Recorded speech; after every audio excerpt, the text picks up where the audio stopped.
Dans l'évangile que je viens de vous lire ce matin, Saint Luc commence en disant ceci. Il le fait souvent, Saint Luc, ce n'est pas le seul évangile où il fait ça. Saint Luc dit, Jésus était en prière.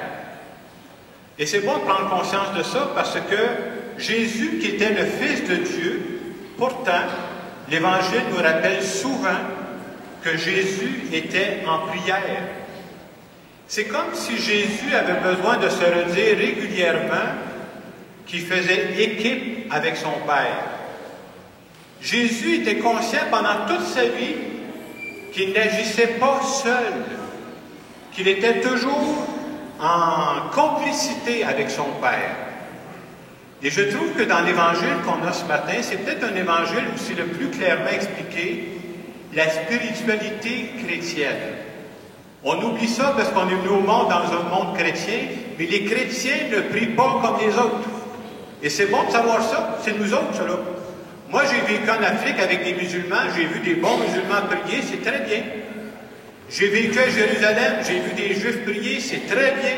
Mais nous, les chrétiens, on ne prie pas de la même façon. C'est pas vrai. Et c'est bon de le savoir parce que c'est ça notre particularité à nous.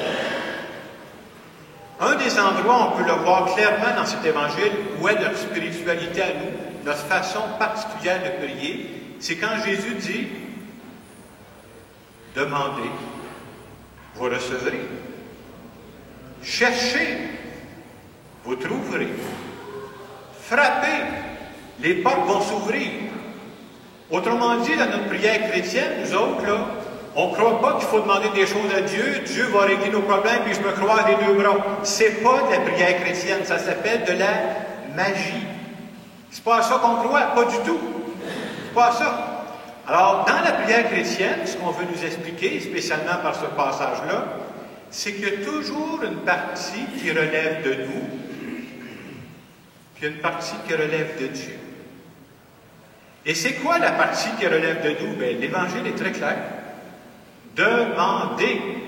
Et c'est bon ce matin de se demander, c'est quand la dernière fois, dans les derniers mois, où j'ai fait une vraie demande à Dieu? Est-ce que j'ai fait des demandes à Dieu? Y es-tu là ou ben non, il n'est pas là? J'en ai-tu fait des demandes? Puis on pourrait même se demander, qu'est-ce que j'ai demandé? Bien, je veux qu'il fasse soleil à matin. Oh, c'est-tu l'intention la plus précieuse qu'il y a dans ma vie présentement? Et c'est bon, hein? Ça, c'est la prière chrétienne. Demandez, et qu'est-ce que je demande? L'autre, cherchez, et vous trouverez. On est toujours pris dans différentes situations. Est-ce que je cherche des solutions? Est-ce que je fais des pas? Est-ce que je me mets en marche? Ou j'attends que ça se règle tout seul? C'est de la magie, ça. On ne croit pas à la magie, nous autres. Cherchez, vous trouverez. Frappez, frappez à des portes. Allez vous renseigner. Parlez-en du monde. Allez voir dans des centres qui ont de l'expertise. C'est comme ça que les choses arrivent.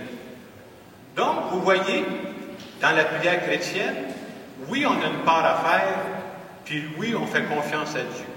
Et ce qui est beau, là, c'est qu'on croit, nous autres, que Dieu nous donne même la force pour faire les pas qui relèvent de moi. Et vous remarquerez que quand on a fait toutes ces démarches-là, et que les solutions commencent à arriver, là, avoir la foi, c'est de croire que quand j'ai trouvé une solution, ça ne dépend pas juste, c'est pas juste une conséquence de ce que j'ai fait moi. Je crois qu'il y a toujours une partie de Dieu. Et la partie que Dieu fait, qui n'est pas toujours visible à l'œil nu, là, il n'y a pas personne d'autre que lui qui peut la faire. Même mon meilleur ami, là, il n'est pas capable de la faire. C'est pour ça que j'ai besoin de Dieu. Et d'avoir cette confiance en ce Dieu qui agit avec nous, qui fait équipe avec nous, ça, pour moi, ça change notre façon de regarder la vie. Les gens disent, ça change quoi de prier? Mais quand je crois sincèrement qu'il y en a un Dieu, que ce n'est pas une invention, c'est pas parce que le curé dit ça, on ne sait pas si c'est vrai. Moi, j'y crois dans ma vie qu'il y a un Dieu qui m'accompagne.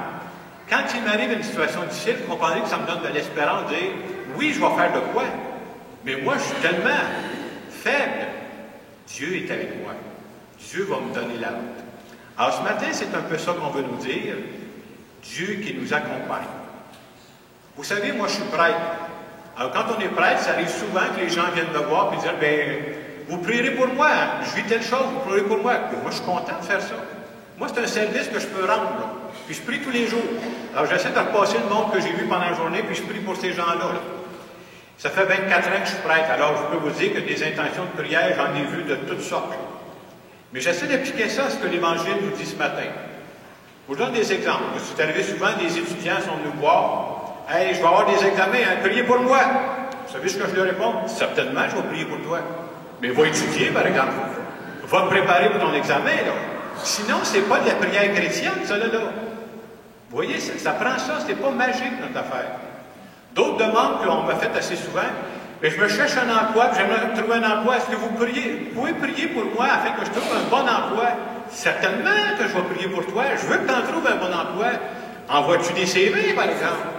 Vas-tu voir, là, où c'est marqué nous embauchons, cogne à la porte, là? C'est important. Il y a un centre d'emploi ici à Saint-Hyacinthe, tu y vas-tu? Vous voyez, il y a toujours des deux dimensions. Une partie qu'on a à faire, puis l'autre partie qui relève de Dieu. J'avoue qu'il y a des situations de la vie qui sont plus difficiles.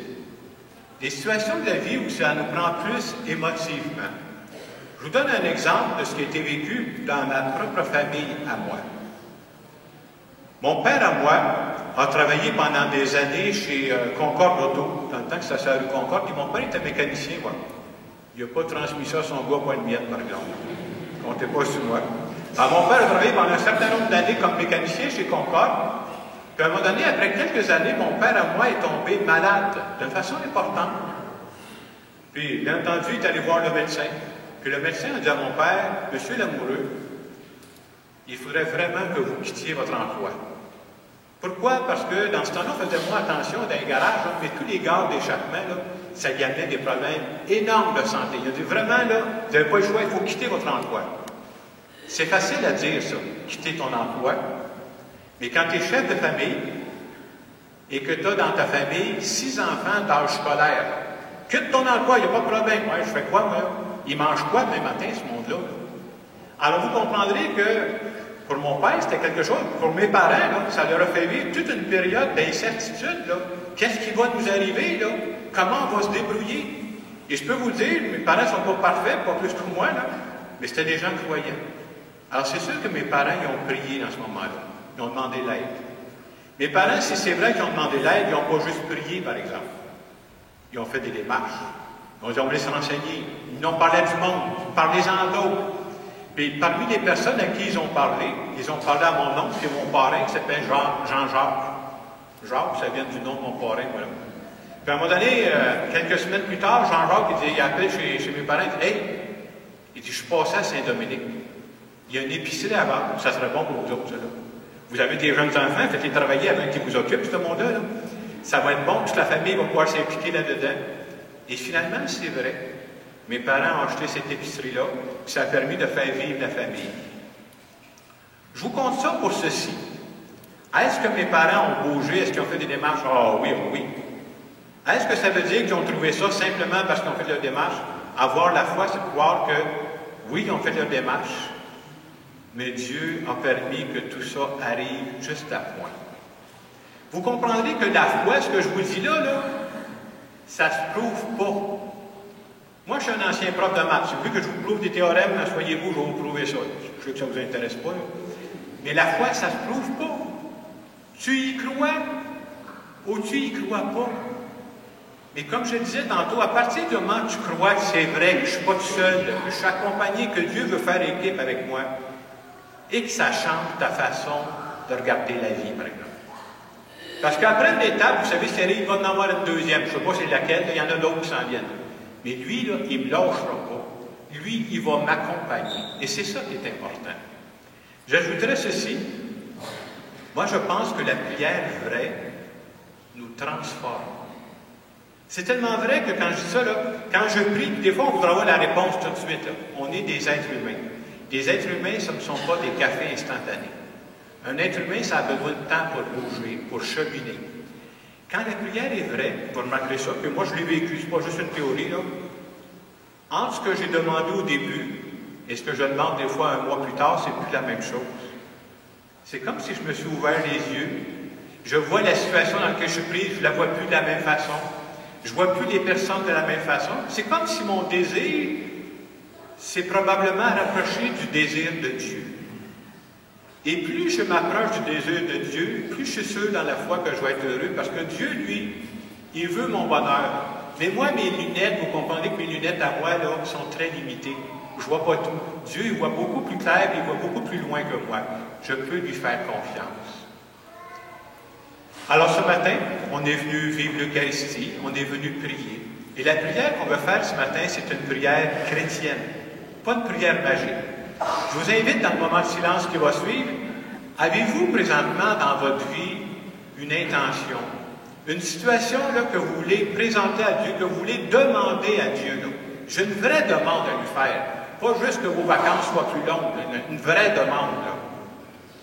Et dites à Dieu, moi c'est ce que je vais faire ce matin dans chacune des célébrations de la fin de semaine, dire à Dieu, là, ça c'est une vraie demande que je te fais. Puis je m'engage à faire ma part. Je m'engage à chercher.